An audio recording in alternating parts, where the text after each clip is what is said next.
Bab 3722. Ada banyak benda pusaka. Klan iblis yang menghadiri rapat terbesar ada banyak sekali, jawab Putri Syafiera. Kalian jangan mengira kultivator yang diutus klan iblis akan sama seperti kakak kedua dan lainnya.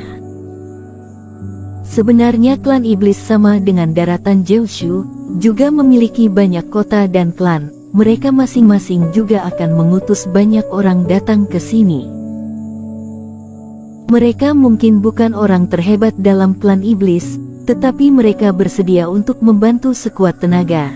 Sama seperti daratan Jeushu, selain istana bintang masih ada banyak kultivator dari berbagai sekte dan keluarga.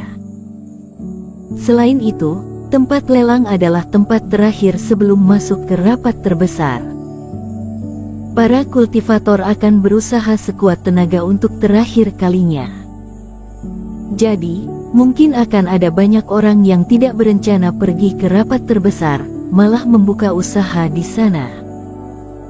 Nah, tempat yang paling banyak orang adalah gerbang utama, ayo kita ke sana.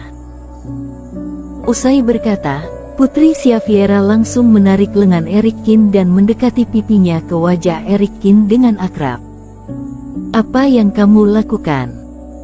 Eric Kin langsung panik ketika melihat Putri Syafiera begitu mesra dengannya. Tentu saja, berpura-pura menjadi pasangan seiman, lalu masuk ke dalam tempat lelang. Apa maksudmu? Kalian berdua adalah kultivator klan manusia, memiliki aura yang berbeda, akan sangat susah untuk menutupi auranya. Apakah kalian mengira hanya mengandalkan satu token sudah bisa membiarkan penjaga gerbang klan iblis membiarkan kalian masuk? Ujar Putri Syafiera sambil memutar bola matanya. Sekarang, kita memerlukan identitas yang sesuai untuk masuk ke dalam. Aku juga melihat ada banyak kultivator manusia yang keluar masuk di sana. Ujar Eric Kin.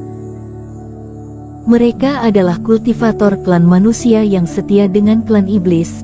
Kamu lihat saja badan mereka, pasti akan embos kaisar iblis. Itu adalah lambang mereka tidak akan mengkhianati klan iblis selamanya, sedangkan lambang itu tidak ada di badan kalian. Itu jangan. Ekspresi wajah Eric Kin dan Tracer Taois langsung masam. Jadi, sekarang memerlukan identitas yang sesuai.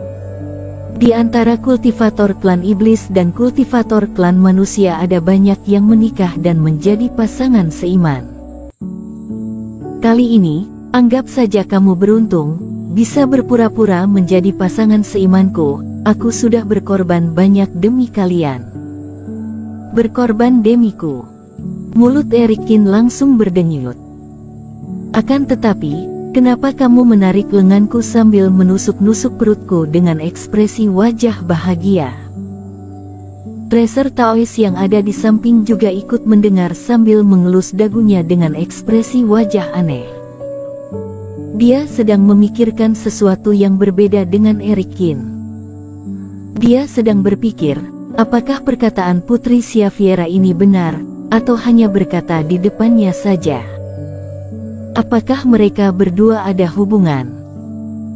Sebelumnya percakapan mereka berdua sangat menggemparkan, mungkin ada kesalahpahaman, tapi sekarang masih tetap berakting seperti ini. Bagaimana denganku? Ujar Tracer Taois. Dia berpura-pura menjadi pasangan seimanmu, lalu aku. Kamu berpura-pura menjadi pembantu Eric Kin. Aku. Tracer Taois terdiam. Dirinya menjadi pembantu Eric Kin. Hal yang sangat memalukan. Namun, demi bisa masuk ke dalam, mereka berdua pun mengakui status ini. Tracer Taois mengikuti di belakang mereka bagaikan pembantu. Sedangkan Eric Kin dan Putri Syafiera bermesraan seperti pasangan seiman berjalan ke gerbang masuk kota. Pasangan seiman yang istimewa ini menarik perhatian banyak klan iblis. Karena bagaimanapun juga, dua klan ini memiliki perbedaan, Tidak peduli di kota klan manusia atau kota klan iblis, pasangan seiman yang aneh seperti ini pasti akan menarik perhatian banyak orang. Erikin merasa aneh, kalau dari awal tahu seperti ini dia pasti akan mencari cara lain. Akan tetapi, token yang dikeluarkan Putri Xaviera tidak ada masalah, mereka bertiga langsung masuk ke dalam kota. Sekarang kamu sudah boleh melepaskan tanganmu, ujar Erikin. Putri Xaviera melepaskan dengan tidak rela. Dia jelas-jelas adalah kultivator manusia, kenapa memiliki tubuh Taois yang begitu sempurna, lebih kekar dari klan iblis yang pernah dia jumpai. Dia tidak tahu bagaimana Erikin melatih tubuh Taois ini. Setelah masuk ke tempat lelang, Erikin dan Tracer Taois langsung memakai jubah panjang yang bertopi. Meski tidak bisa menutupi aura manusia, setidaknya tidak begitu menonjol. Dengan demikian, setidaknya tidak dilihat oleh orang lain dengan tatapan aneh. Mereka berjalan semakin ke dalam yang dipenuhi orang. Suara berisik pun terdengar semakin keras. Di kedua sisi jalan ada banyak kultivator siluman yang berjualan barang. Tracer Taois langsung mencari kesempatan untuk kabur. Dirinya merasa tidak bebas berada di sini, apalagi bersama dengan Erikin. Kalau sama-sama menemukan benda pusaka, mungkin akan direbut langsung olehnya. Melihat Tracer Taois kabur, Erikin juga tidak melarangnya.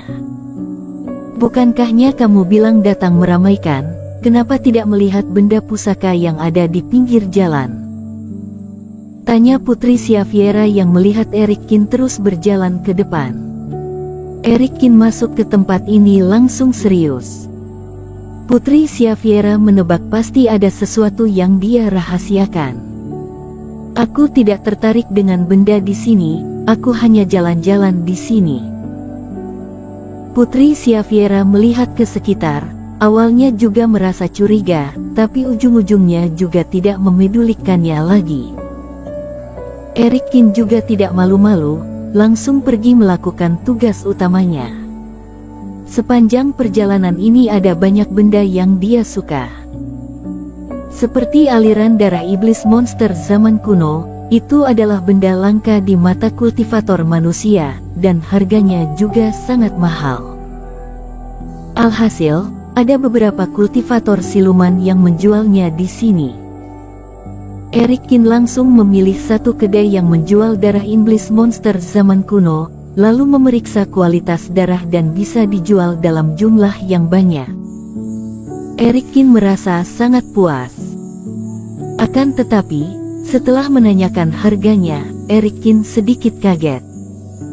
Di pertapa siluman, tidak bisa menggunakan mata uang daratan Jiushu, bahkan batu roh juga tidak bisa digunakan.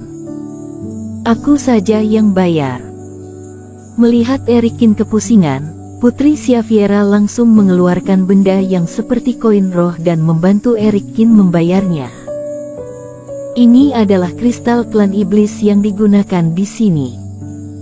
Hanya mata uang ini yang bisa digunakan di klan iblis, jelas Putri Xaviera. Aku tahu koin daratan Jiushu tidak bisa digunakan, tapi kenapa batu roh juga tidak bisa? Tanya Erikin. Klan iblis tidak mengandalkan batu roh untuk berlatih, benda ini di sini tidak ada gunanya. Betul juga. Erikin mulai mengerti. Batu roh adalah benda yang baik bagi kultivator manusia, tapi bagi klan iblis, hanya bahan sampingan, tidak begitu penting. Benda ini tidak ada gunanya di tangan klan iblis. Apakah ada tempat untuk menukar kristal klan iblis di sini? Tanya Erikin. Namun, batu roh adalah benda berharga di daratan Jiushu, pasti ada orang yang melakukan usaha penukaran seperti ini. Di kota klan iblis ada tempat menukar batu roh, tapi di sini adalah tempat lelang, lalu sebagian besar adalah klan iblis. Mana mungkin ada tempat seperti ini, ujar Putri Xaviera sambil tersenyum. Aku memiliki kristal klan iblis yang banyak. Kamu mau beli apa? Aku bantu bayar saja. Bersambung.